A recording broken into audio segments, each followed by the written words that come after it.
Hi. I hope you guys are doing well.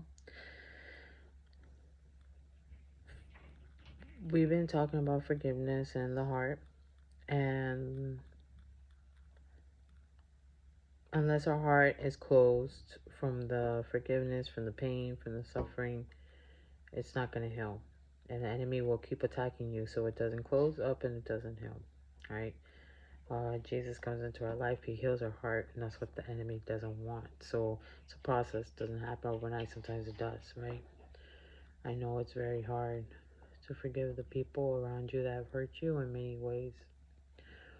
But if you know that forgiving them, releasing them is going to make you a better person for yourself, then why not do it? It's free. Another thing I want to talk about is that in the morning when you get up, first thing to do is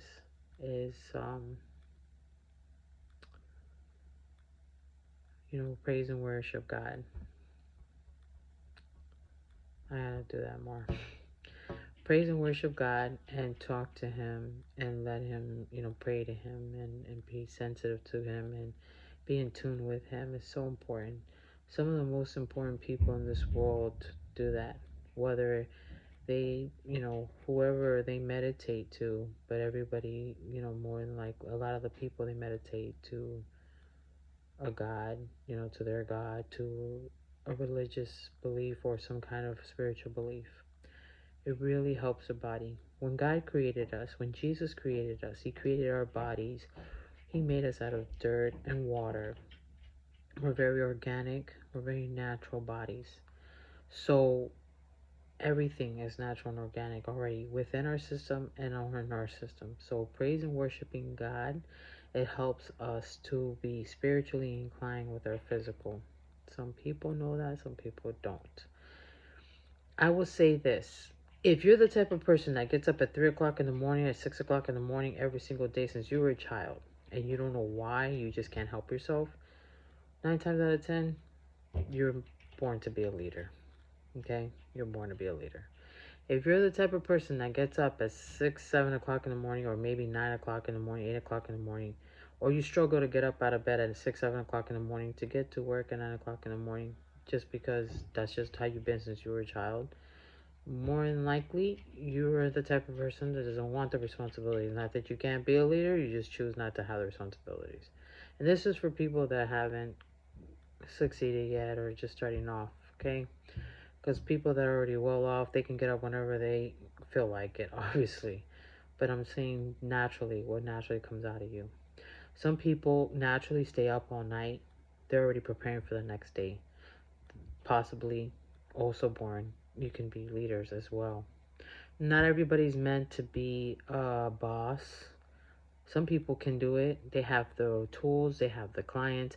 They choose not to do it because they don't want the responsibility. It's a big burden. So some people choose to be the employee. And there's nothing wrong with that. There's some employees that make more money than boss than company owners. Okay? Some company owners don't care if they make less money than somebody that's an employee, that's making six figures perhaps, because they're doing their job and their business because it caters around the time of their family and they're able to spend time with family. Everybody has a different focus. Everybody has a different goal. Everybody has a different dream. Nobody is greater than nobody. Nobody is, less than nobody. Everybody's different. And we're like a team, or like the animals, they work together. Like somebody told me, like ant farm, right? Everybody's got to work together to bring the food in. So like that, okay? It's important for us to know our role and position at a young age. I notice some of the young kids will ask me questions, and I tell them because I'm a driver, and I've been asked sometimes, things. Um, how do they know what they should do? It really depends on what you feel like doing. Because you can go to school to become a lawyer, but let's say that you're a musician and you're a really good musician. Yes, we know that musicians don't make money unless they're successful, but if you don't do what's naturally coming to you, what you feel naturally to do, you're not going to be successful. And if you're successful, you're forcing it, but you're not going to be happy. And I think anybody that works hard at anything they do, without having people knock down your Legos or knock down your what you're building, your blocks, you know? If you don't have somebody constantly knocking it down, you can succeed and you will make it. Okay? Um I'm a single mother. I had 3 kids. I had to fight really hard. I had struggled a lot, immensely. I went homeless with my kids, not once, but twice. I had a bully in my life, okay?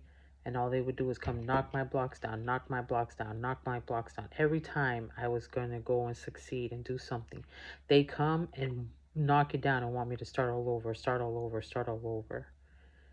But you know what? I could have laid on my back and said, you know what? I'm going to take it and I'm just going to give up on life and be who, and that's it. No, I cried my eyes out. God knows how many tears I cried. But I got back up on my feet and I said, I'm going to do it again. Even if I got to start all over again. Because you know what? I'm not going to let you win. Obviously, there's something I'm doing that you like. And that's the reason why you keep knocking my blocks over. Because now you're in my lane. So that just gave me more fire inside to fight harder, go harder, work harder, and do what I have to do for them. It's hard. It's not easy. When I was younger, thank God I had them at a young age.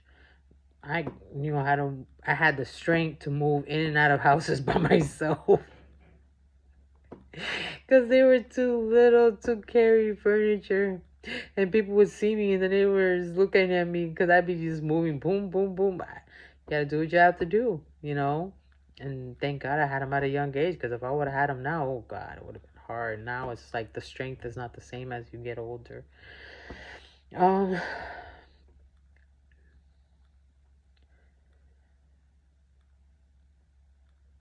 I can do all things through Christ who strengthens me. Yep, that is so true. I share that with you guys. And love your babies. Spend as much time as you can with them, because let me tell you something, they grow up so fast. In a blink of an eye. When you look back, the time went by so fast. They're already grown up. There was times I had opportunities to make good money, you know, because I would do various things for work. And the teachers, you know, God bless the teachers. They have good hearts. When they're good, they're good. And they'll come up with these creative little rehearsals and so cute for the kids. And oh, it's so adorable. I'm so happy. And then they have these shows. And sometimes they'll be like, I'm so sorry. We couldn't tell you guys before. It's the last minute. And then boom, they'll let you know like the week of. And you got like 3 days to go to this thing. And you already have like, you know, clients waiting for you to come clean their house or take care of their grandparents or their father or their mother. And you got like $200-300, you know, at hand that you're about to lose if you don't go and show up, if you can't find somebody to replace you and take it. And it's like, what do you do? You know, it's one of those type deals. And I'm not gonna lie, those times were the hardest. You know, it's like when God allowed that to happen, it's like I don't know if he was testing me or if he was teaching me. I really don't know. But man, the devil is good. You know what I mean? Because it's like, really? You're going to make me choose between you and my babies? And it's like, oh, I know I needed the money. But I know that I was a single parent. And I didn't have